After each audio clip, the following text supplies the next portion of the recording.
Good evening.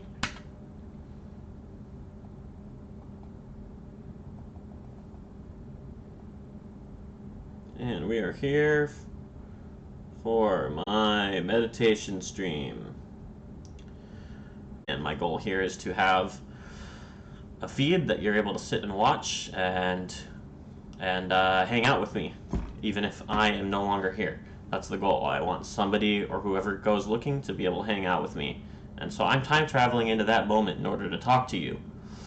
As a hermit, that is sort of the whole way that I do things. The way I'm best is when I'm able to construct my representation of myself with my art and my symbols and my whole experience and put it all together and save it there for you, for somebody to find later. It's like a present that's hidden for you to come find. I'm prepared to reset this save file, but I have no intention of doing so on purpose. I have no reason to reset it on purpose, as Alan Watts says. There's no necessity to go on living. You don't have to. You can check out. But I don't intend to, because I enjoy my hermit life of creating this content deeply. It's a lot of work, and it's work that I deeply enjoy. And I couldn't live my life in any other way. I've been talking about this more over the past couple days and re-emphasizing the realization that I needed to meditate and I needed to exercise my creative consciousness anywhere along the line, even without understanding that that's what I was doing or what meditation is. Now that I understand what it is, it just allows me to make instructional content, which allows me to collaborate with me, and it allows me to fully express the reality that I feel, to put it all out on the table. I said before in earlier episodes of my content and my writing and my social posts that my art is my entire heart put on display for you to look at. But it requires you to play the game the way it was designed. You have to come and look to see me. You have to come behold my art, my voice. You have to take the adventure in order to actually hear me, to actually get my message. I can't just send you a text message. Although the text message symbolizes my feelings, it doesn't convey what is conveyed when you come spend a few hours on my adventure with me.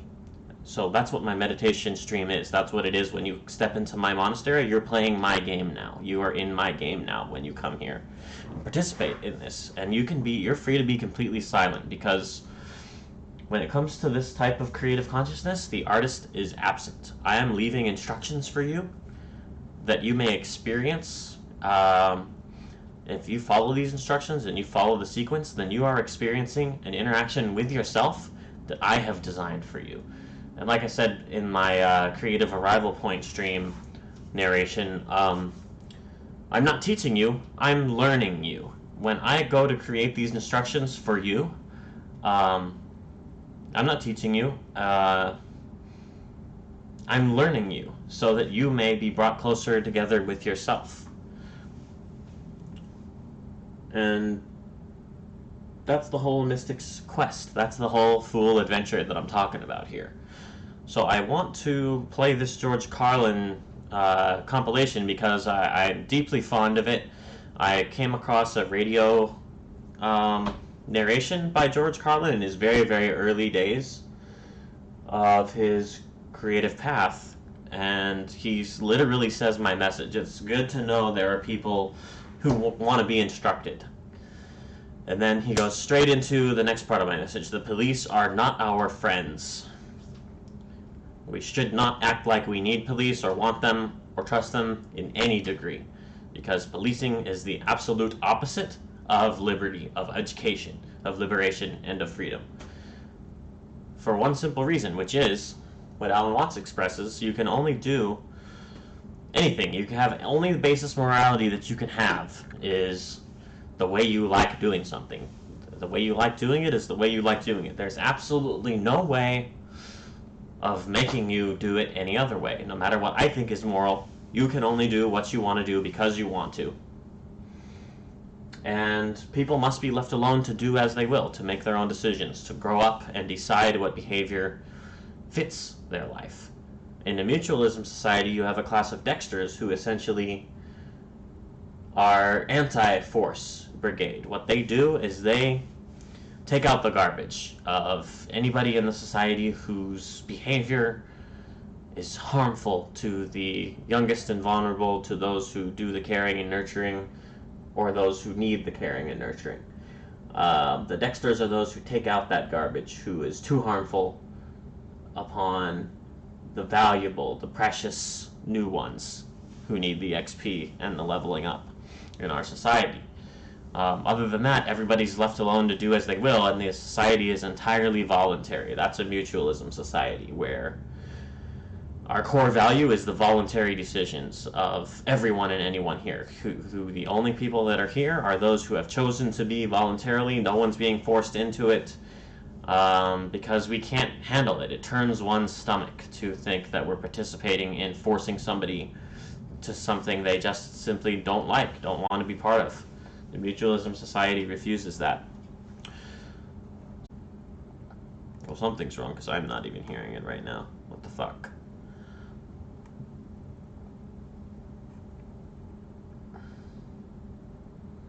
Cable B is not muted. Oh, I left it on cable A. Somehow. Oh, I left it on cable A. Somehow. Oh, I left it on cable A. Somehow. Oh, I left it on cable. That will repeat like a fucking mirror image going off into infinity. That confirms that it worked.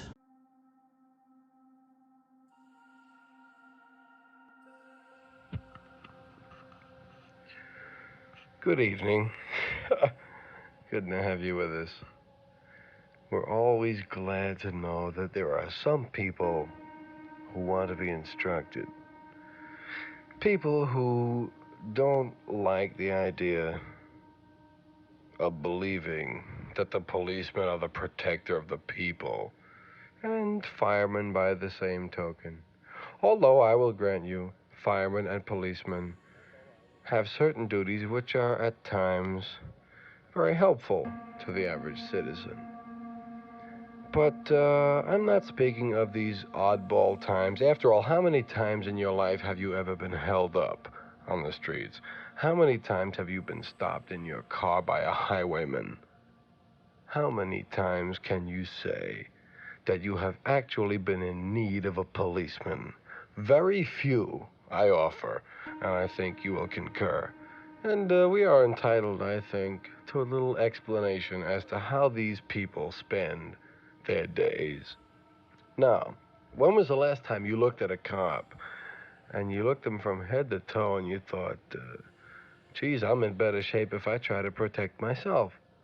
Let us face it, there are a lot of cops with completely gray heads, guys who are just about 5 or 3 or 2 years away from their pensions, and they can do nothing. If, as they say in the comic books, quote, a desperado, unquote, was to confront them, they'd shit in their pants and probably get their gray head shot off. I mean, we can do without this thing. If we're going to have a police force, let us live up to the word police. To police means to keep in order, to protect. There are old, gray-looking bastards, guys that couldn't even protect themselves, much less you and me, patrolling the streets under the pretense of being policemen. This is shameful, really. Now, frankly, I could care less about the police department itself, but I just don't like the fact that we are being fooled. We are supposed to believe that the police department is here to protect us. These guys are prop. You're dirty, stupid policemen that can't even work in the A&P. He's got to be a cop. You know what I mean? Don't trust him. Well, first of all, we all know from birth that we don't trust cops. And we all know some of the tricks of policemen. We all know how they will pull their badge on you and give you a bad time. We know that cops are basically full of shit because you can tempt and taunt the average cop and he'll give up. Okay? We know this. Okay. You can never expect to get a fair shake from anything that is involved with government. There is nobody who has ever run a government who has ever been fair and righteous. Don't ever leave yourself open to these people because they're dirty. That's a funny word, dirty. That's very basic. But they are. They're dirty and they're no goddamn good. In America, people answer to each other. There are very few individuals left in America. I happen to believe that I am one of them. You may think you are one of them. An individual is a person who thinks and acts for himself. Now, there are a lot of people who think for themselves. A lot of people who think for themselves. Boy, they're great. They watch Marlboro commercials or Chesterfield or something, and they say, boy, I'm a man, I think for myself. But thinking for yourself doesn't make you an individual. No. No, sir. In order to be an individual, you must not only think for yourself, you must plan for yourself. And you must plan ahead, and you must live up to these plans. You must know exactly what you want to. Now, obviously, that doesn't include this audience. I understand that. You seem intelligent, perceptive, but the rest of them, holy jumping fucking shitballs. Dumber than a second coat of paint. And this ain't just ranting and raving. This ain't just blowing off steam. I got a little evidence to support my claim. It just seems to me,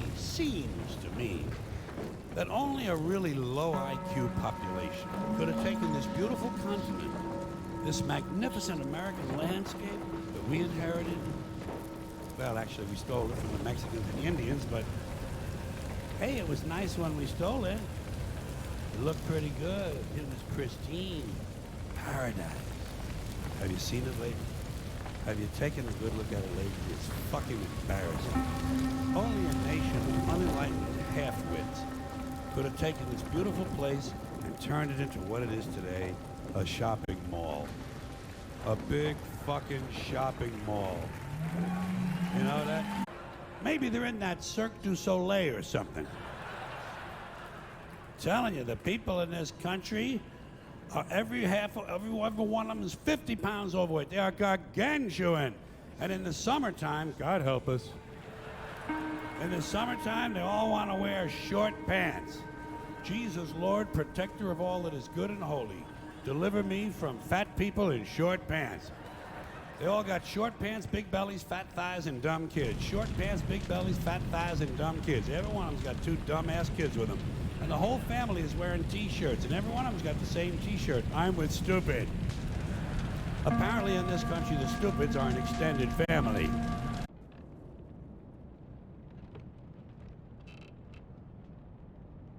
Alright, so we are in the part that's been censored, so I need to play the intro that leads up to the part that's actually censored, because the Twitch censoring is a little bit imprecise.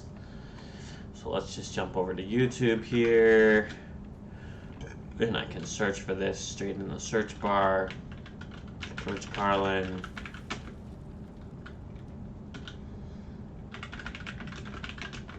I think. Yep, here we go. George Carlin feature. It's got 200 views on it. I put this together 8 months ago. So let's just cross-reference where I am. I'm 42 minutes into it. These people are efficient, professional, compulsive consumers. It's their civic duty, consumption. It's the new national pastime. Fuck baseball, it's consumption. The only true, lasting American value that's left, buying things. We do. Education, Politicians know that word. They use it on you. Politicians have traditionally hidden behind three things: the flag, the Bible, and children. No child left behind. No child left behind. Oh, really? Well, it wasn't long ago you were talking about giving kids a head start. Head start? Left behind? Someone's losing fucking ground here. But there's a reason. There's a reason. There's a reason for this. There's a reason education sucks, and it's the same reason that it will never, ever, ever be fixed. It's never going to get any better. Don't look for it. Be happy with what you got.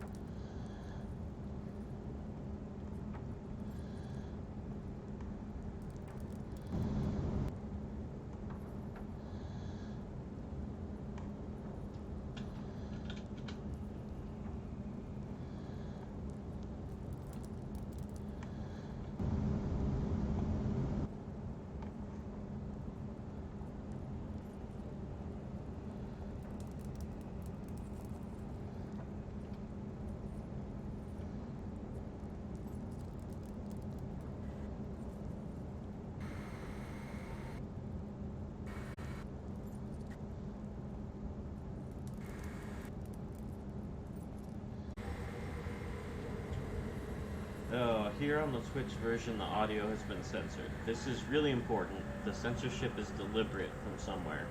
I don't place this upon Twitch. Someone somewhere has deliberately attempted to keep you from hearing Carlin tell us this, about how permanently undermined education is for us in this culture in America. But there's a reason. There's a reason for this. There's a reason. There's a reason education sucks, and it's the same reason it will never, ever, ever be fixed. It's never going to get any better. Don't look for it. Be happy with what you got. Because the owners of this country don't want that. I'm talking about the real owners now. The big owners. The wealthy. The real owners. The big, wealthy business interests that control things and make all the important decisions. Forget the politicians. They're irrelevant. The politicians are put there to give you the idea that you have freedom of choice. You don't. You have no choice. You have owners. They own you. They own everything. They own all the important land. They own and control the corporations. They've long since bought and paid for the Senate, the Congress, the state houses, the city halls. They got the judges in their back pockets, and they own all the big media companies, so they control just about all the news and information you get to hear. They got you by the balls. They spend billions of dollars every year lobbying to get what they want. Well, we know what they want. They want more for themselves and less for everybody else, but I'll tell you what they don't want. They don't want a population of citizens capable of critical thinking. They don't want well-informed, well-educated people capable of critical thinking. They're not interested in that. That doesn't help them. That's against their interests. That's right. They don't want people who are smart enough to sit around a kitchen table and think about how badly they're getting effed over by a system that threw them overboard 30 effing years ago. They do not want that. You know what they want? They want obedient workers. Obedient workers, people who are just smart enough to run the machines and do the paperwork. Just dumb enough to passively accept all these increasingly shitty jobs with the lower pay, the longer hours, the reduced benefits, the end of overtime, and vanishing pension that disappears the minute you go to collect it. And now they're coming for your Social Security money. They want your retirement money. They want it back so they can give it all to their criminal friends on Wall Street. And you know something? They'll get it. They'll get it all from you sooner or later because they own this effing place. It's a big club, and you ain't in it. You and I are not in the big club. The game is rigged. Nobody seems to notice. Nobody seems to care. Good, honest, hard-working people. White collar, blue collar. Doesn't matter what color shirt you have on. They don't care about you. At all. At all. At all. And nobody seems to notice. Nobody seems to care. It's called the American dream because you have to be asleep to believe it. Friends on Wall Street about you. They don't give a fuck about you. They don't care about you at all. At all. At all. Do this. When we pass that showed it. I know. In their eyes, if you look carefully, the one a kind of a lot of freedom. I sort of reading something art, but a stand-up Willfully ignorant. The owners are to believe it. Dream, because because you have to. The owners of this country know the truth. It's called the American dream because you have to be asleep to believe it.